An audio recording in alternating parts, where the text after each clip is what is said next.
दोस्तों, हिंदू धर्म में त्रिदेव यानी ब्रह्मा, विष्णु और महेश को सबसे ज्यादा पूजनीय माना जाता है। पुराणों के अनुसार भगवान विष्णु को विश्व यानी जगत का पालनहार कहा गया है। वहीं ब्रह्मा जी को विश्व का सृजन करने वाला माना जाता है और भगवान शिव को सृष्टि का सहारक माना गया है।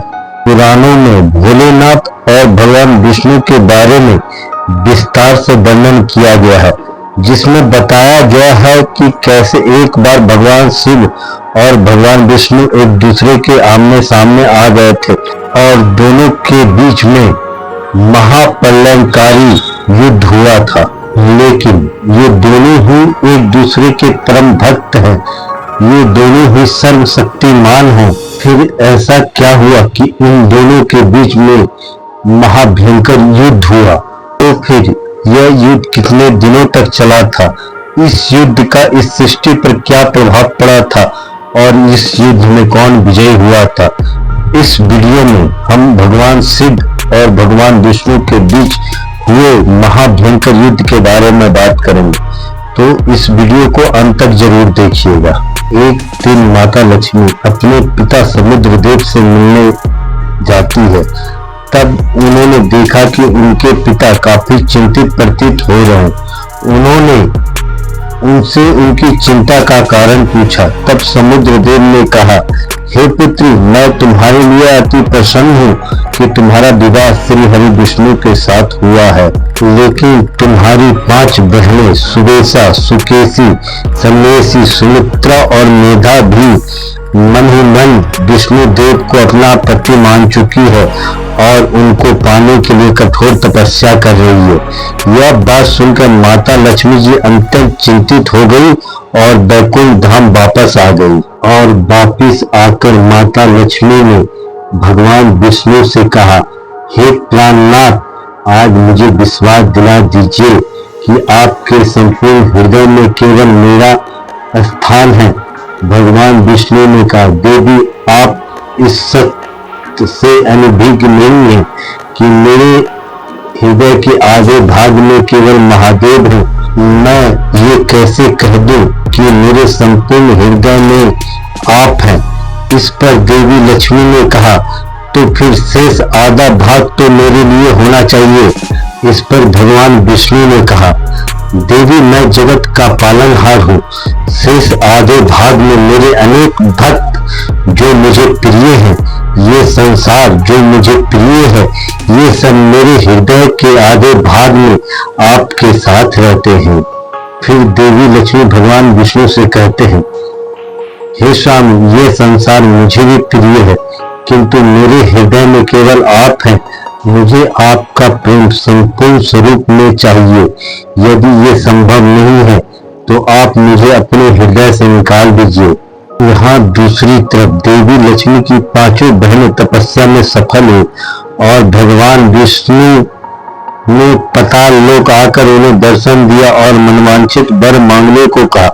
तब उन 5 बहनों ने यह मांगा कि भगवान, आप हम 5 बहनों के पति बन जाएं और अपनी सारी स्मृतियों को और इस संसार को भूलकर उनके साथ ही पाताल लोक में वास करें। भगवान विष्णु ने उन्हें तथास्तु कहा और उनके साथ ही पाताल लोक में वास करने लगे। भगवान विष्णु के पाताल लोक चले जाने के कारण संसार का संतुलन बिगड़ने लगा। माता लक्ष्मी भी बहुत व्याकुल हो गई और भगवान शिव के पास गई व माता पार्वती ने उनसे कहा, हे देवी, भगवान विष्णु तो जगत के पालक हैं, आप उनसे ये आशा कैसे रख सकती हैं कि उनके संपूर्ण हृदय में केवल आप ही का स्थान हो? मेरे पति महादेव के हृदय में भी भगवान विष्णु है और मैं इस बात से खुश हूँ कि उनके हृदय में मेरे लिए एक विशेष स्थान है। यह बात सुनकर देवी लक्ष्मी को अपनी भूल का एहसास हुआ और भगवान शिव यह देखकर अत्यंत दुखी हुए। सृष्टि के संतुलन को पुनः स्थापित करने का और भगवान विष्णु को पाताल से वापस लाने का निश्चय किया। भगवान शंकर ने वृषभ अवतार लेकर पाताल लोक पर आक्रमण कर दिया। उन्हें देखकर भगवान विष्णु अंतिम क्रोधित हुए और महादेव के सामने आ गए।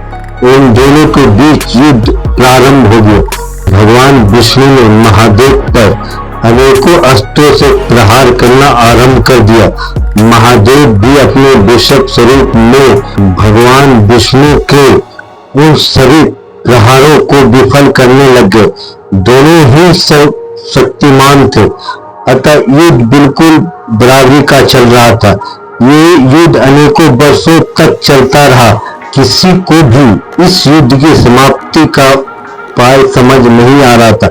भगवान विष्णु का क्रोध इतना बढ़ गया कि उन्होंने अपने नारायण अस्त्र से महादेव के ऊपर प्रहार कर दिया।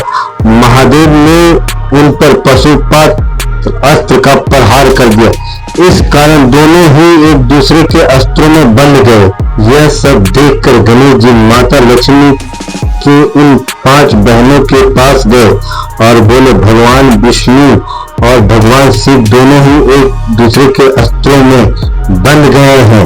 यदि भगवान विष्णु की स्मृति वापस नहीं आई तो ये दोनों अनंत काल तक ऐसे ही बंधे रहेंगे और इस समस्त सृष्टि का सर्वनाश हो जाएगा। यह सुनकर वो 5 बहनें युद्ध क्षेत्र में आई और भगवान विष्णु से बोली, भगवान विष्णु, हम हमारे सारे वचनों से आपको मुक्त करते हैं। उन वचन से मुक्त होते भगवान विष्णु की सारी स्मृति वापस आ जाती है और फिर उन्हें भगवान शिव को अपने अस्त्रों के बंधन से मुक्त कर देते हैं। भगवान शिव ने भी उन्हें मुक्त कर अपने साकार स्वरूप में आ गए। फिर भगवान शिव और भगवान विष्णु को लेकर वैकुंठ धाम आ गए।